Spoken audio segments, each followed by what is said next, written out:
여러분 정말 지난 한 주간 이 무더운 폭서의 여름에 얼마나 참 땀 흘리며 수고가 많으셨습니까? 우리 옆에 분들과 같이 한번 이렇게 인사했으면 좋겠습니다. 이 한 주간 하나님의 시원한 은혜가 임하시기를 바랍니다. 네, 하나님의 시원한 은혜가 무더위를 여러분 너끈히 이기실 수 있기를 부탁을 드리겠습니다. 자, 오늘 본문은 우리에게 너무나도 친숙한 이 엘리야 선지자에 관한 말씀인데요. 여러분, 엘리야 하면은 어떤 모습이 가장 먼저 떠오르십니까? 누가 뭐라고 해도 이 엘리야 하면은 갈멜산의 불의 사자 엘리야라고 할 수가 있습니다. 바알과 아세라 선지자 850명과 홀로 싸워서 850대 1로 싸워서 정말 이런 영화나 이런 드라마 보면 17대 1로 싸워서 이겼다. 야, 여러분, 그거는 게임도 안 됩니다. 850명과 홀로 싸워서 하늘에 불을 내려 그 모든 이방 선지자들을 단칼에 제압한 선지자가 바로 이 엘리야였습니다. 그는 또한 위대한 기도의 용사였죠. 3년 6개월 동안 그가 기도하자 이스라엘 땅에는 우로가 내리지 않았습니다. 이슬조차 내리지 않았어요. 그러나 그가 다시 하나님의 은혜를 간구하면서 그 머리를 무릎 사이에, 여러분, 머리가 무릎 사이에 들어가나요? 여러분, 머리를 무릎 사이에 놓고, 그러니까 이 엘리야는 하여튼 굉장히 유연하고, 그러니까 이 배가 있는 사람은 이게 안 굽혀집니다, 여러분. 이게 그러니까 뱃살이 거의 없는 거죠. 자신의 그 머리를 무릎 사이에 놓고 간절히 그가 기도했을 때 저 정말 바다 끝에서부터 주먹만한 그 구름이 보이기 시작하더니 3년 6개월 동안 우로가 내리지 않던 이스라엘 땅에 장대비와 같은 하나님의 은혜의 비가 폭포수와 같이 쏟아붓게 한 선지자가 바로 이 엘리야 선지자였습니다. 하지만 그의 행적은 여기서 멈추지 않습니다. 그는 또한 100m 달리기 세계 신기록 보유자 누굽니까? 우사인 볼트. 우사인 볼트보다도 더 빠른 사람이었어요. 그래서 하나님의 권능이 그에게 임하자 아합 왕이 탄 그 마차 앞에서 말이죠, 허리를 동여매고 그 갈멜산에서부터 북이스라엘의 수도였던 이스르엘까지 쉼없이 달려갔습니다. 자, 우리 열왕기상 18장 45절과 46절 말씀 같이 한번 읽어보도록 하겠습니다. 조금 후에 구름과 바람이 일어나서 하늘이 캄캄해지며 큰 비가 내리는지라 아합이 마차를 타고 이스라엘로 가니 여호와의 능력이 엘리야에게 임하매 그가 허리를 동이고 이스라엘 들어가는 곳까지 아합 앞에서 달려갔더라. 여러분, 이런 대단한 능력과 영권의 소유자가 바로 이 엘리야 선지자였습니다. 하지만 오늘 우리가 살펴볼 엘리야의 모습은 그 이후의 모습입니다. 앞선 열왕기상 18장 말씀에서 엘리야는 온 이스라엘 백성들이 지켜보는 가운데 하늘에 불을 내려 바알 선지자들과의 대결에서 극적으로 승리합니다. 그리고 엘리야는 그 자리에 있던 백성들과 힘을 합쳐서 그 모든 바알과 아세라 우상 선지자 850명을 기손 시냇가로 끌고 가가지고 단칼에 처단을 하게 되었습니다. 이러한 엘리야의 영웅적인 모습은 아합 왕을 통하여서 곧바로 그의 부인 누굽니까? 아합 하면은 누가 나와야 돼요? 이세벨, 그 악녀 이세벨 여왕의 귀에 들어가게 되는데요. 우리 1절 말씀 다시 한번 읽어볼까요? 1절입니다. 아합이 엘리야가 행한 모든 일과 그가 어떻게 모든 선지자를 칼로 죽였는지를 이세벨에게 말하니 그러자 이 소식을 전해 들은 이세벨 여왕이 막 분노하고 화를 내면서, 왜냐하면 이 아합은 사실은 그냥 바지 사장이고 실제적인 이 이스라엘의 통치자는 이세벨 여왕이었거든요. 그러니까 여왕한테 놀아난 거예요. 이 이세벨 여왕이 막 분노하면서 엘리야에게 이렇게 으름장을 놓습니다. 우리 2절 말씀도 같이 한번 읽어보도록 하겠습니다. 이세벨이 사신을 엘리야에게 보내어 이르되 내가 내일 이맘때에는 반드시 내 생명을 저 사람들 중 한 사람의 생명과 같게 하리라. 그렇게 하지 아니하면 신들이 내게 벌 위에 벌을 내림이 마땅하니라 한지라. 그러자 이전에 용맹스러웠던, 정말 하늘에서 불까지 내렸던 이 사자와 같았던 엘리야의 모습은 온데간데 없이 사라지고 말이죠. 그는 이세벨 여왕의 이 한마디, 내가 내일 이맘때는 내 생명을 저들 중에 한 사람같이 하겠다, 그 이세벨 여왕의 그 한마디에 이 심장이 콩알만해지면서 말이죠. 이스라엘 북쪽에 위치해 있던 그 이스르엘에서부터 이스라엘 최남단 도시인 브엘세바까지 걸음 하나 살려라 단숨에 도망쳐 내려갔습니다. 그리고 그것도 모자라서 그는 아예 더 남쪽에 있는 광야 깊숙한 곳으로 숨어 들어가 그곳에 있던 한 로뎀 나무 아래 앉아서 하나님을 향하여서 죽기를 간청합니다. 하나님, 사명이고 뭐고 다 필요 없으니 제 생명을 거두어가 주세요. 제발 저를 좀 죽여주세요. 이렇게 이 엘리야 선지자가 영적으로 완전히 침체된 모습을 보여주고 있습니다. 그렇다면 이 불의 사자 엘리야가 왜 이렇게 초라하고 너무나도 실망스러운 모습으로 이렇게 추락한 이유가 어디에 있는가? 오늘 성경은 우리에게 그가 하나님을 바라보기보다는 상황과 형편을 바라보았다라고 말씀하고 있습니다. 자, 우리 3절 말씀 우리 다시 한번 같이 읽어보도록 하겠습니다. 3절입니다. 그가 이 형편을 보고 일어나 자기의 생명을 위해 도망하여 유다에 속한 브엘세바에 이르러 자기의 사환을 그곳에 머물게 하고 그가 이 무엇을 보았다고요? 형편을 보고 그가 이 형편을 보고 여러분, 우리도 종종 엘리야처럼 하나님을 바라보기보다는 지금 우리가 처해 있는 상황과 형편을 바라볼 때가 있습니다. 우리가 처한 형편과 상황만을 바라보면서 쉽게 오늘 엘리야처럼 낙심하고 실망할 때가 있다라는 것이죠. 그럴 때 우리가 늘 입버릇처럼 하는 말이 무엇입니까? 형편껏 살아야지. 나 같은 게 뭘 할 수 있겠어? 형편껏 살아야지. 누가 자주 하는 말인데. 여러분, 지금 상황이 이렇게 힘들고 어려운데 내가 뭘 더 말할 수 있겠습니까? 나중에 형편이 좀 피면, 나중에 형편이 좀 나아지면 목사님 그때 가서 헌신할게요. 그때 가서 봉사할게요. 그때 가서 한번 생각해 볼게요.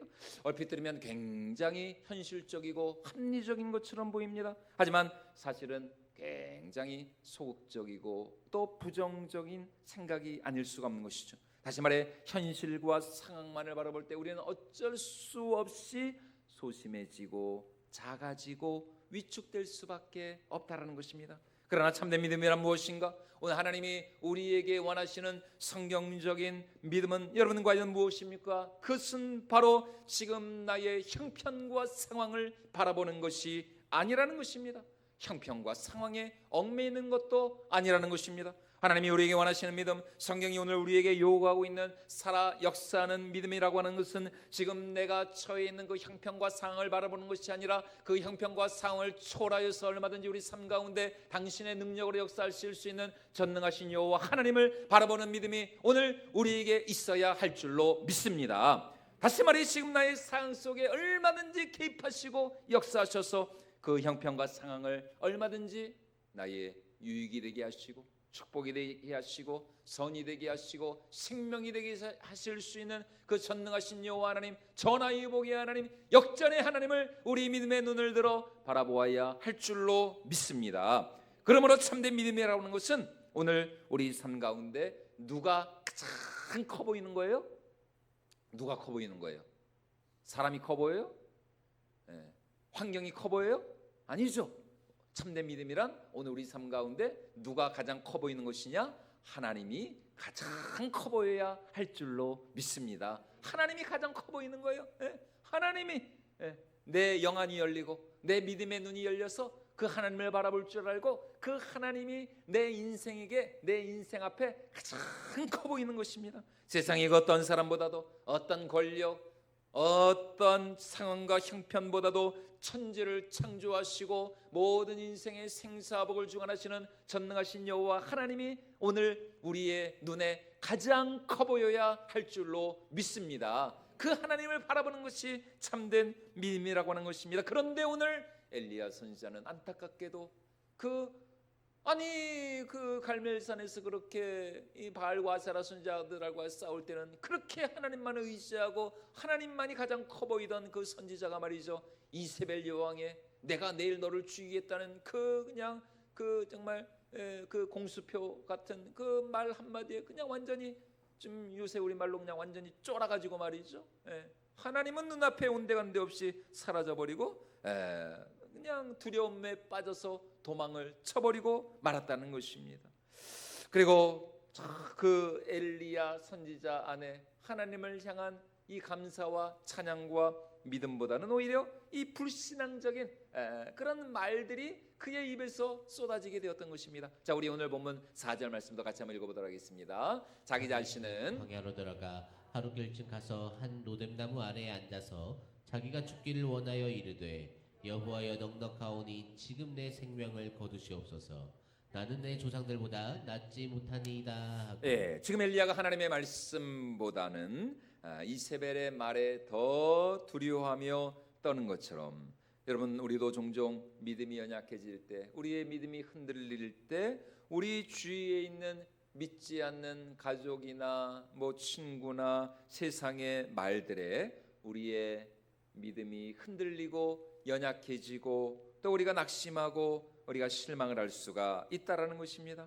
엘리야가 믿음의 눈을 들어 하나님을 바라보았을 때 그는 세상이 감당할 수 없는 위대한 불의 사자, 영적인 거장이 될 수 있었습니다. 그래서 하늘에서 불을 내리고 3년 6개월 동안 비가 오지 않던 그 이스라엘에 다시 폭포수와 같은 장대비를 내리고 말이죠. 하지만 이세벨의 말 한마디에 흔들리며 상황과 형편을 바라보기 시작하자 그가 이 형편을 보고 그는 도망자 신세가 될 수밖에 없었다라는 것입니다.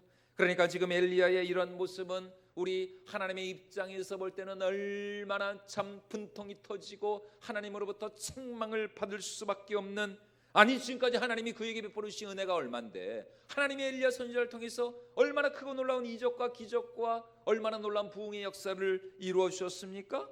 아니 그럼에도 지금 엘리야는 그깟 이세벨 여왕의 그 한마디에 완전히 쫄아가지고 말이죠, 두려워 떨며 이곳 광야까지 도망쳐와서는 그것도 하나님을 향하여서 이제 조카오니 나를 죽여주시옵소서, 와 영적으로 완전히 침체돼 버리고 말았습니다. 그러나 우리 하나님은 어떻게 하십니까? 그런 엘리야 선지자를 책망하시고 그런 엘리야 선지자에게 화를 내시고, 아 이놈아, 내가 너를 통해서 얼마나 크고 놀라운 일을 행했는데 그깟 그 이세벨 여왕 그게 뭐라고 이렇게 지금 여기까지 와가지고 도망쳐가지고는 그냥 다 죽겠다고 이 지금 뭐하는 짓이냐? 하나님은 그렇게 엘리야 선지자를 책망하시지 않았습니다. 오히려 아무런 말 없이 우리 하나님 당신의 천사를 통하여서 떡과 물을 먹여주시고 그를 어루만져 주시며 침체되어 있는 이 엘리야 선지자를 다시 회복시켜 일으켜 주고 계십니다. 우리 5절과 6절 말씀 우리 같이 한번 읽어보도록 하겠습니다. 로뎀나무 아래에 누워 자더니 천사가 그를 어루만지며 그에게 이르되 일어나서 먹으라 하는지라. 본즉 머리맡에 숯불에 구운 떡과 한 병 물이 있더라. 이에 먹고 마시고 다시 누웠더니 숯불에 구운 떡과 한 병 물이 있더라. 여러분들이 하나님은 어떤 하나님이십니까? 우리의 아픔과 고통을 외면치 않으시고 깊이 이해하시고 또 위로하시며 긍휼히 여기시는 선하신 하나님이신 줄로 믿습니다. 우리의 약함이 무엇인지, 지금 우리가 무엇 때문에 두려워하며 불안해하는지, 우리의 슬픔과 우리의 아픔이 무엇인지, 지금 우리가 무엇 때문에 염려하고 걱정하고 불안해하는지, 여러분 우리 하나님은 말하지 않아도 너무나 잘 아시는 하나님이시라는 것입니다. 다시 말해 우리 하나님은 우리의 약함과 우리의 모든 이 아픔과 슬픔을 깊이 공감하시고 체휼하시며 긍휼히 여기시는 하나님이십니다. 그래서 히브리서 기자도 4장 15절에서 이렇게 말씀하고 있습니다. 같이 한번 읽어보도록 하겠습니다. 우리에게 있는 대제사장은 우리의 연약함을 동정하지 못하시리가 아니요 모든 일에 우리와 똑같이 시험을 받으시니로되 죄는 없으시니라. 여러분 보십시오. 우리에게 있는 대제사장 예수님이시죠. 우리의 연약함을 하지 못하신다고요? 동정하지 못하실 리가 아니요. 못하신다는 거예요? 못하시지 않는다는 거예요? 못하시지 않는다. 이중 부정은 강한 긍정입니다. 예전 개혁, 이거는 이제 개혁 개정인데 예전 이제 개혁 성경에 보면은 우리의 연약함을 체휼하지 못하실 자가 아니요. 이 표현이 더 좋았던 것 같아요. 동정. 물론 이제 이것도 의미가 좀 통하기는 한데 동정하지 못하실 리요가 아니요. 이거보다는 이제 체휼하지 못하실 리가 아니요. 체휼하지 못하실 리가 아니다. 다시 말해서 우리가 얼마나 참 연약하고 또 지쳐 쓰러지기 쉬운 그런 풀과 같은 존재인지 우리 하나님은 너무나 잘 아신다는 것입니다. 만약 하나님께서 우리의 약함과 고통을, 우리의 아픔과 슬픔을 모르신다면 우리에게는 아무런 소망이 없습니다. 우리에게는 희망이 없어요. 그런 하나님은 너무나도 차갑고 냉정하고 무서운 하나님이 될 수밖에 없다는 것입니다. 하나님이 만약 우리를 이해하지 못하신다면 말이죠, 사람들 중에도 보면은 참 아는 것 많고 똑똑하고 실력도 있는데 사람이 너무 건조하고 딱딱하고 칼 같은 사람도 있습니다. 완전 칼이에요. 그냥 칼. 어딜 가든지 이런 분들은 다 그냥 썰고 그냥 베고 찌르고 칼에 칼, 생긴 것도 칼이야. 그냥 막 세모 반듯해가지고 그냥 참 정말 반으로 찔러도 피 한 방울 안 날 것 같은 그런 분들, 이런 분들에게는 두 번은 없습니다. 한 번 잘못하면 바로 그냥 아웃, 원 스트라이크 아웃. 그 참 실수를 용납하지 않는 칼 같은 분들. 그러나 여러분, 우리 하나님은 절대로 그렇지 않습니다. 여러분, 우리 하나님은 어떤 하나님? 긍휼히 여기시는 하나님이시다. 우리 연약함을 채울하지 못하시는 이가 아니요. 우리의 고통과 연약함을 누구보다도 깊이 이해하시고 공감하시고 또 동정하시고 또 동정하시면서 그런 우리를 찾아와 오늘 엘리야 선지자와 같이 당신의 천사를 통하여서 어루만져 주시는 하나님이십니다. 그러므로 오늘 우리가 믿음의 눈을 들어 주님을 바라볼 때에 바로 거기에 우리의 소망과 우리의 희망이 있는 줄로 믿습니다. 왜냐하면 우리 하나님은 단순히 말로만 우리를 위로하시고 동정하시는 하나님이 아니시기 때문이에요. 하나님이 우리를 긍휼히 여기신다는 것은 우리의 그 모든 문제와 연약함과 아픔에 대한 분명한 해결책과 답을 가지고 계신다는 것입니다. 하나님은 친히 우리의 고통과 문제를 끌어안으시면서 우리와 함께 아파하시고 함께 슬퍼하시면서 그런 우리에게 친히 은혜와 긍휼을 베풀어 주시는 위로의 하나님이신 줄로 믿습니다. 그러므로 우리는 언제나 우리의 그 연약함을 가지고 날마다 은혜의 보좌 앞으로 우리의 진정한 대제사장 되신 예수 그리스도 앞으로 나아가야 할 줄로 믿습니다. 우리 히브리서 4장 16절 말씀도 같이 한번 읽어보도록 하겠습니다. 그러므로 우리는 긍휼하심을 받고 때를 따라 돕는 은혜를 얻기 위하여 은혜의 보좌 앞에 담대히 나아갈 것이니라. 은혜의 보좌 앞에 그냥 나가는 것도 아닙니다. 담대히 나갈 것이니라. 왜냐하면 하나님은 우리의 연약함을 깊이 이해하시고 채울하실 뿐만 아니라 우리의 그 고통과 문제를 능히 해결하실 수 있는 전능하신 능력의 하나님이시기 때문입니다. 그러므로 우리는 이런 기도의 제목을 가지고 은혜의 보좌 앞에 날마다 담대하게 나아갈 수가 있습니다. 하나님 아시지요?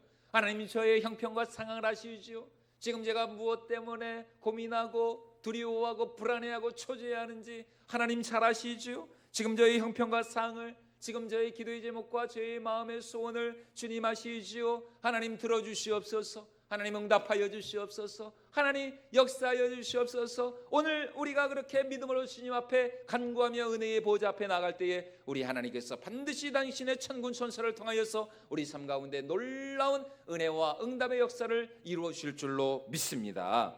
하지만 지금 엘리야는 너무나도 깊은 좌절과 절망 가운데 자포자기하고 엘리야의 상황도 이해가 되긴데요. 왜요?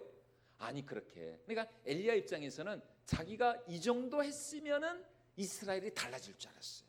내가 이 정도까지 했으면 저 하늘에서 막 불을 내리고 아이고 저기 우리 하룬의 가정이 있네요. 저 위를 보니까 정말 저 하늘에서 불을 내리고 말이죠. 그 3년 6개월 만에 이스라엘 땅에 장대비를 내리고 그러면은 정말 아방도 좀 달라지고 정말 이세벨 여왕도 좀 달라질 줄 알았거든요. 그런데 안 달라져. 아합도 그대로고 이세벨도 그대로고 이스라엘 백성들도 그대로고. 그러니까 이 엘리야 선지자의 입장도 이해가 됩니다. 내가 진짜 이렇게까지 누구 말 맞다나 내가 이렇게 쇠가 빠지게 내가 이렇게 진짜 헌신하고 주의 사명 감당했으면 좀 이스라엘이 달라질 줄 알았는데 안 달라진 것 같거든요. 그러니까 엘리야가 너무 낙심이 되고 너무 마음에 이 깊은 상처를 받아가지고 에이 나 모르겠다, 뭐 사명이고 뭐 그냥 에이 나 그냥 그냥 도망가가지고 하나님 이제 나 이거 안 할래 나 선지자 안 할래. 예? 그러면서 그냥 이제 나를 죽여달라는 겁니다. 너무나 깊은 이 절망 가운데 빠져 있습니다. 다른 사람도 아니고 불의 사자 엘리야가 이럴 줄을 누가 알았겠습니까? 한마디로 지금 엘리야는 깊은 외로움과 영적인 그야말로 우울증에 빠져 있는 거예요. 여러분, 이런 사람의 특징 중에 하나가 뭔지 아십니까? 자도 끝이 없어요. 이런 사람, 영적인 침체와 우울증에 빠진 사람의 특징은, 죄송합니다, 자빠져 자는 겁니다. 그냥 아무것도 하기가 싫어. 의욕도 없고 뭐 하고 싶은 것도 없고 그냥 맨날 잠만 자. 자는 거예요. 자도 졸려요. 어떻게 그렇게 사람이 그냥 잠을 잘 자는지, 수면제 먹은 사람처럼 방바닥과 이 등과 머리가 삼일체가 되어가지고 그냥 맨날 잡니다. 맨날 자. 언제 일어날까요? 하루 종일 자다가 어이구 어떻게 이렇게 잘하세요? 이제 밥 먹을 때 되면 일어납니다. 배고프니까 밥 먹고 이제 또 자야지. 여러분, 지금 엘리야도 마찬가지. 너무나 깊은 침체 가운데 그가 할 수 있는 일하고는 자는 것밖에 없었어요. 너무 마음이 아프니까요. 너무나 안타까운 모습이 아닐 수 없죠. 그러나 놀랍게도 우리 하나님, 정말 우리 생각 같아서는 야 이놈아 네가 지금 여기서 뭐 하는 거냐, 네가 선지자 맞아 이놈아? 우리 같아서는 막 책망하고 막 혼낼 것 같은데, 우리 하나님은 그런 이 선지자를 말없이 찾아와서 그를 위로해 주시고 어루만져 주시고 당신의 천사를 통해서 그에게 떡과 물을 주시면서, 사랑하더라, 얼마나 힘들었어, 많이 지쳤지, 네가 이스라엘을 위해서, 네가 저 이스라엘 백성들을 위해서, 저들을 깨우기 위하여서 네가 얼마나 수고가 많았느냐, 이거 먹고 다시 기운 차리고 그래도 네가 다시 사명을 감당해야지. 와, 우리 하나님 너무나 좋으신 하나님이십니다. 자, 우리 5절로 7절 말씀 우리 다시 한번 같이 읽어보도록 하겠습니다. 로뎀 나무 아래 누워 자더니 천사가 그를 어루만지며 그에게 이르되 일어나서 먹으라 하는지라. 본즉 머리맡에 숯불에 구운 떡과 한 병 물이 있더라.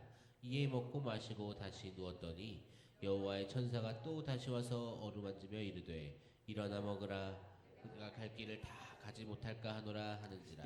말없이 엘리야를 찾아와 그를 어루만져 주시는 우리 하나님의 모습은 어떤 모습이십니까? 진노 중에라도 당신의 은혜와 긍휼을 잊지 않으시는 위로의 하나님이시죠. 여러분, 우리는 하나님에 대해서 이렇게 오해할 때가 있어요. 우리가 불순종하고 하나님의 뜻대로 살지 못할 때, 그럴 때 하나님은 우리에게 고개를 획 돌려버리시고 우리에게 은혜도 안 베풀으셔. 그런 우리에게 그냥 요놈 봐라 그러면서 우리가 하나님 뜻대로 살지 못하면 하나님께서 우리에게 화를 내시고 그런 우리를 미워하신다라고 생각을 할 때가 있습니다. 그리고 우리가 싹싹 빌고 회개할 때까지 하나님이 마음을 돌리시지 않는다라고 생각을 할 때가 있어요. 물론 뭐 우리가 고의적으로 의도적으로 우리가 하나님이 기회를 주시는데도 끝까지 회개하지 않고 우리가 범죄하면 때로 하나님이 우리를 심판하실 때가 있죠. 그러나 여러분, 진노 중에라도 여전히 우리 하나님은 어떤 하나님이십니까? 우리 하나님은 인자와 긍휼이 무궁하신 사랑의 하나님이신 줄로 믿습니다. 우리를 향한 우리 하나님의 사랑은 변함이 없어요. 이 우리를 위해 어떠함에 상관없이 여러분, 하나님은 여전히 단 한 번도 우리를 향한 그 하나님의 은혜와 사랑은 단 한 번도 멈춘 적이 없고 변함이 없다라는 사실입니다. 남녀간의 사랑은 어떻습니까? 불꽃처럼 타오르다가도 한순간에 싹 식어버리는 게 남녀간의 사랑입니다. 그런 거에 비하면 우리 부모님들의 사랑은 놀라운 것이죠. 그러니까 누구를 이기는 부모 없다고요? 자식 이기는 부모 없다. 그게 왜 그래요? 자식을 더 사랑하니까, 부모가 더 사랑하니까 자식을 이길 수 없는 거예요. 여러분, 그러나 그런 부모님의 사랑조차도 달라질 수가 있죠. 그러나 당신의 택한 자녀를 향한 우리 하나님의 사랑은 이 모든 인간적인 사랑을 초월하는 아가페의 사랑입니다. 변치 않는 사랑입니다. 변함이 없는 한결같은 사랑이라는 것이에요. 우리가 이걸 알아야 된다는 것이죠. 이걸 알아야 우리가 고통과 고난 속에서도 다시 일어나 주님 앞에 나아갈 수가 있다라는 것입니다. 요한복음 10장 말씀에 보면 우리 예수님 당신의 제자들을 사랑하시되 어떻게 사랑하셨다고요? 끝까지 사랑하셨다. 끝까지. 그 제자들 모두가, 심지어 그 중에 한 명은 어떤 사람이었어요? 가룟 유다, 예수님을 은30에 팔아버려. 와, 어떻게 그럴 수가 있을까? 3년 동안 그렇게 예수님 가장 곁에서, 예수님의 그 기적과 이적을 다 옆에서 친히 목격하고 예수님의 그 주옥과 같은 생명의 말씀을 그렇게 들었는데도 어떻게 은30에 예수님을 그렇게 팔아버릴 수가 있었을까? 그뿐입니까? 또 그 중에 한 명은 예수님을 부인하고 심지어 예수님께 저주를 퍼부으면서까지 예수님을 배반하였죠. 그럼에도 예수님, 제자들이 그렇게 자신을 다 내어버리고 자신을 부인하고 배반할 것을 알면서도 예수님은 자기 사람들을 사랑하시되 끝까지 사랑하셨다. 자, 우리 요한복음 13장 1절 말씀인데요, 같이 한번 읽어보겠습니다. 유월절 전에 예수께서 자기가 세상을 떠나 아버지께로 돌아가실 때가 이른 줄 아시고 세상에 있는 자기 사람들을 사랑하시되 끝까지 사랑하시니라. 끝까지 사랑, 끝까지 죽기까지. 그 중에 누가 있었다고요? 베드로, 예수님의 수제자. 예수님을 위해서라면, 예수님, 내가 예수님 위해서라면 진짜 내 목이라도 내어놓겠습니다. 목숨까지도 바치겠습니다. 호언장담했던 베드로였습니다. 그래서 실제로 그 대제사장의 무리들이 예수님을 잡으러 겟세마네 동산에 쳐들어왔을 때에 이 베드로가 품에 있던 단검을 빼가지고 말이죠, 그 말고라는 그 대제사장의 종에 어디를 쳐서 떨어뜨렸어요? 귀.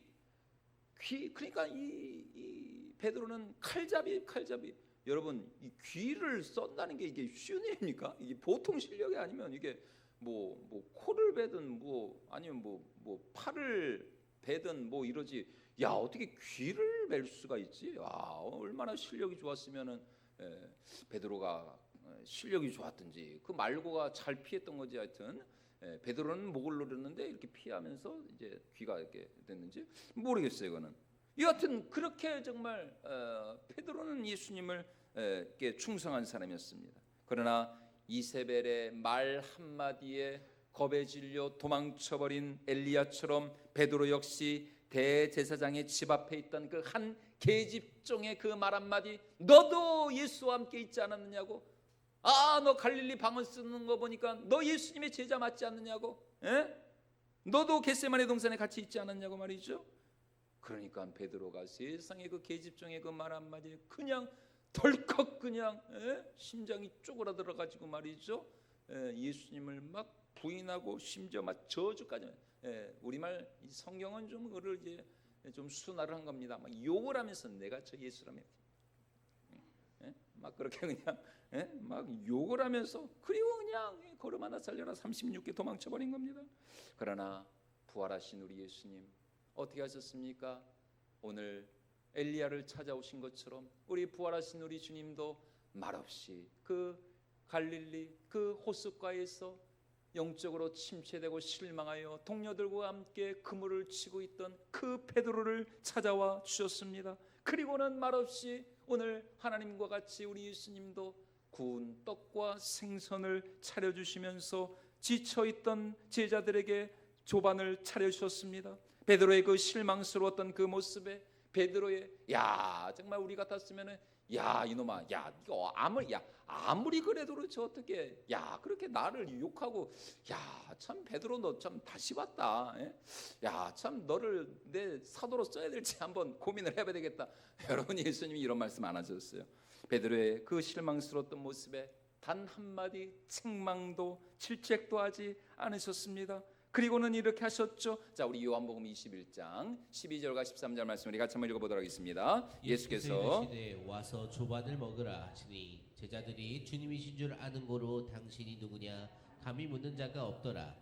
예수께서 가셔서 떡을 가져다가 그들에게 주시고 생선도 그와 같이 하시니라. 그리고 나서 주님은 베드로에게 뭐라고 말씀하셨어요? 내가 나를 사랑하느냐, 내가 나를 사랑하느냐 물으시면서 다시 한번 그에게 그렇다면 내 양을 먹이라 사명을 맡겨주셨습니다. 우리 요한복음 21장 15절 말씀도 같이 한번 읽어보도록 하겠습니다. 그들이 조반 먹은 후에 예수께서 시몬 베드로에게 이르시되 요한의 아들 시몬아, 내가 이 사람들보다 나를 더 사랑하느냐 하시니 이르되 주님 그러하나이다. 내가 주님을 사랑하는 줄 주님께서 아시나이다. 이르시되 내 어린 양을 먹이라 하시고. 무슨 말입니까? 사랑하는 베드로야, 너의 어떠함에 상관없이 나는 여전히 너를 사랑하고 있단다.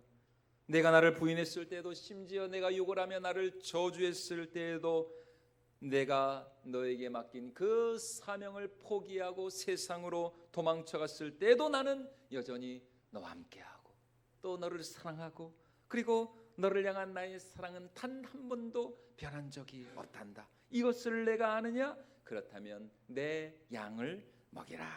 여러분, 오늘 우리도 마찬가지입니다. 설령 우리가 주님을 떠나고 그분을 버린다 할지라도 우리 하나님은 결단코 그런 우리를 절대로 떠나지 않으시고 버리지 않으십니다. 오늘 엘리야처럼 우리가 지쳐 쓰러져 있을 때 우리 하나님은 오히려 그런 우리를 더 긍휼히 여기시고 안타깝게 여기시고 불쌍히 여기시면서 우리를 위로하시는 사랑의 하나님이신 줄로 믿습니다. 그러므로 인생이 힘들고 괴로울 때 우리가 반드시 기억해야 할 사실이 있습니다. 그것은 바로 하나님은 우리의 그 모든 고난과 아픔 속에서도 여전히 우리와 함께 하시는 선하신 하나님이시라는 것이죠. 그래서 시편 23편 4절에서 다윗은 이렇게 고백을 하고 있지 않습니까? 우리 같이 한번 읽어보도록 하겠습니다. 내가 사망의 음침한 골짜기로 다닐지라도 해를 두려워하지 않을 것은 주께서 나와 함께 하심이라. 주의 지팡이와 막대기가 나를 안위하시나이다.